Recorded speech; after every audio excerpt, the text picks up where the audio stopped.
पूजा doctor मधु के बरामदे में परेशानी से इधर-उधर टहल रही थी।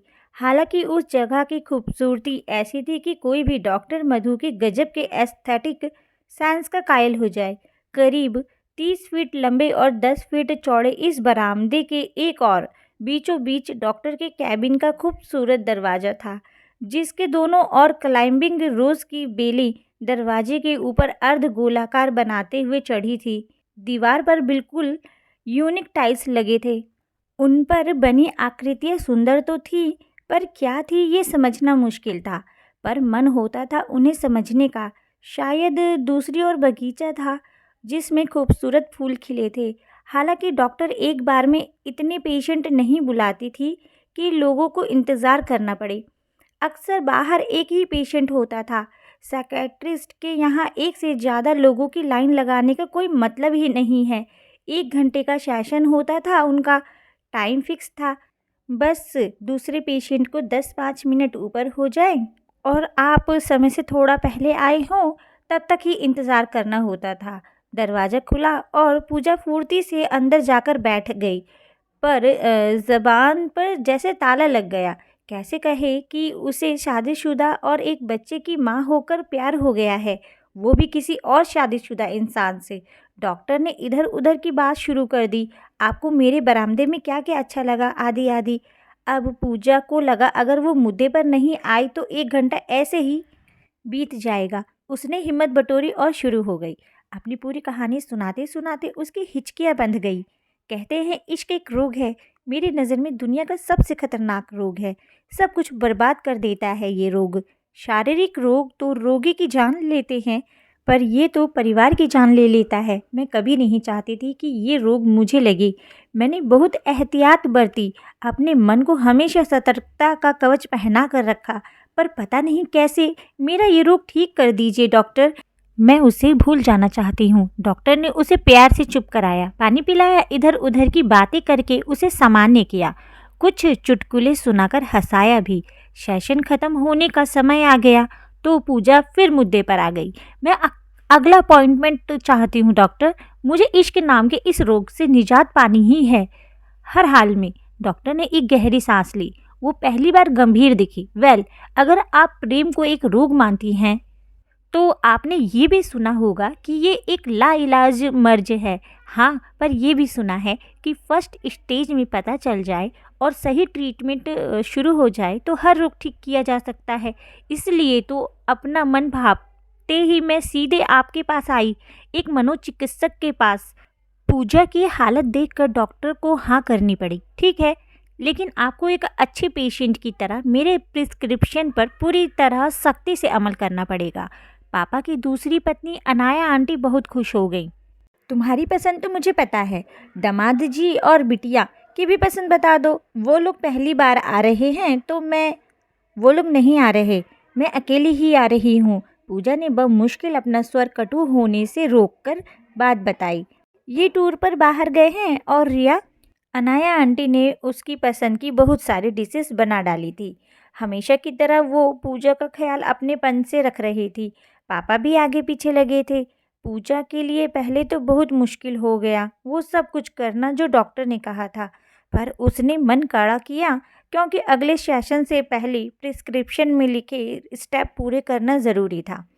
कुछ दिनों पहले मैं एक प्रॉब्लम के कारण मनोचिकित्सक से मिली।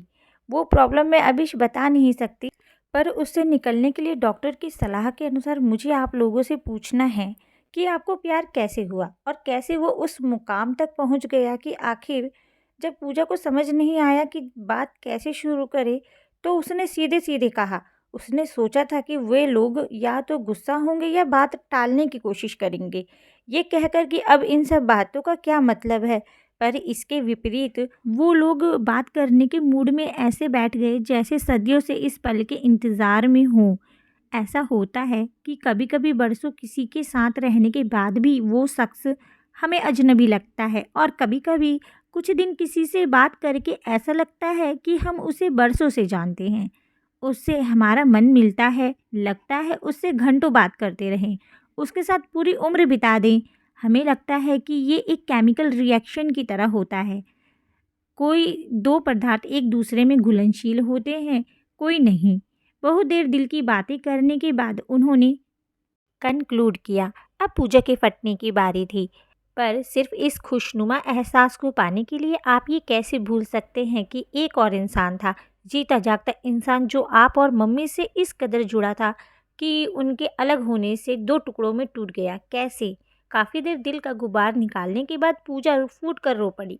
उसने पापा और उनकी दूसरी पत्नी को बहुत बुरा भला कहा, खूब सुनाया। मन हल्का होने के बाद इस उम्मीद के साथ अपना पर्स उठाते हुए उनकी ओर देखा, जैसे वो अभी उठकर जाने को बोलेंगे, पर वह दोनों तो उसके आसपास आकर बैठ गए। उसके कंधे पर हाथ रखे अनाया आंटी ने उसे बाहों में कस लिया और पापा उसकी पीठ पर हाथ फेरते रहे। हो सके तो हमें माफ़ करके देखो, शायद तुम्हारे दिल का दर्द इससे कम हो जाए। वो बस धीरे धीरे बुदबुदाने की तरह कह रहे थे। अगले हफ्ते मम्मी और उनके नए पति के साथ विजिट थी। योहान अंकल और मम्मी ने भी वैसा ही स्वागत किया। ये मुलाकात भी पिछली मुलाकात की तरह प्रोडक्टिव रही। पूजा ने डॉक्टर की सारी शर्तें पूरी कर दी थी। आज वो फिर उनकी बरामदे में टहल रही थी। वो ये सोचकर खुश थी कि आज तो डॉक्टर उसके प्रेम रोग का इलाज कर ही देंगी। तभी उसका ध्यान टाइल्स पर गया। वो पहले दिन से ज़्यादा खूबसूरत लग रहे थे, क्योंकि ये समझ आ गया था कि वो इनविजिबल होकर बैकग्राउंड की खूबसूरती बढ़ा रहे थे। क्या अच्छा लगता है आपको नवीन में? कुछ देर प्रिस्क्रिप्शन पूरा करने से मिले अनुभवों पर बात करने के बाद डॉक्टर मुद्दे पर आई। उसकी बातें। वो जब बात करता है ना, तो लगता है बातें करते ही जाऊं। पूजा स्वप्नेली आवाज़ में खुलकर उसमें अच्छी लगने और उसके साथ होने पर माहौल के रुमानी हो जाने वाली बातें बताती रही और डॉक्टर मुस्कुराकर सुनती रही। उसे आश्चर्य हो रहा था कि डॉक्टर ने एक बार भी उसे गलत कहकर टोकना तो दूर, उसे जज करने की कोशिश तक नहीं की। तभी अचानक डॉक्टर को कुछ याद आया। अरे पूजा जी, आप इंटीरियर डेकोरेटर हैं ना? मेरी एक प्रॉब्लम सॉल्व करेंगी? हाँ कहने पर वो उसे अपने घर के अंदर ले गई। लिविंग रूम में, किचन में, हर जगह बेतरतीबी थी। क्या बताऊँ, कैसे मैनेज करूँ ये बिखरे सामान, कुछ समझ में नहीं आ रहा। मुझे कोई सेल्फ ऐसे डिज़ाइन कर दीजिए जिनसे अपने काम में एक्सपर्ट अनुभवी पूजा प्रॉब्लम समझ चुकी थी। गलती आपके घर की डिज़ाइनिंग में है ही नहीं। आपको किसी सेल्फ की ज़रूरत नहीं। आपने एक बेसिक गलती की है। स्टोर रूम है आपके पास, पर उसे खाली क्यों छोड़ रखा है? मेरे समझ नहीं आया। ये सारा सामान स्टोर में रखने वाला है। मैं देखती हूँ लोगों के घर में स्टोर में कीड़े पनप जाते हैं। मुझे कॉकरोच से फोबिया है, इसीलिए। डॉक्टर ने ऐसी कॉकरोच के नाम से ही उछलते हुए कहा कि पूजा खुलकर हंस पड़ी। अरे आप कैसे मन की डॉक्टर हैं? एक डर का इलाज करने के बजाय अपने इतनी प्रीसियस जगह खाली छोड़ दी। पर डॉक्टर को अर्थपूर्ण ढंग से मुस्कुराता देख उसका वाक्य अधूरा रह गया। उसे बात कुछ कुछ समझ आ गई थी।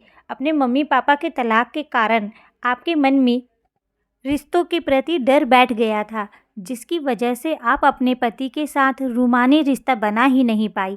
आपके मन का वही प्रीसियस कोना खाली पड़ा था जिसे नवीन से बना रिश्ता भर रहा है। ज़रूरत नए रिश्ते से डरने या पीछा छुड़ाने की नहीं, पुराने रिश्तों को मजबूत करने की है, मौका देने की है। आपके और नवीन के रिश्ते में मुझे ऐसी कोई बात नहीं लगी जिससे आपके घर टूटने की संभावना हो। बस एकांत में मिलना अवॉइड कर ले जाएं तो ये रिश्ता आगे बढ़ेगा भी नहीं। इसे एक प्यारी सी कसक बनाकर मन में रख सकती हैं। कोशिश करके देखिए। पूजा बाहर निकली तो मन बहुत हल्का और खुश था। उसका ध्यान बेसाख्ता गुलाब की बेल और टाइल्स की तरफ चला गया। उसे समझ में आ गया था कि उसे इसी बेल की तरह अपना और अपने पति का रिश्ता गूंथना है। नवीन के साथ महसूस होने वाली रोमानियत तो उन अधसमझे इनविजिबल से टाइल की तरह है जिनका बैकग्राउंड बेलों की खूबसूरती बढ़ा रहा था। लेखिका भावना प्रकाश।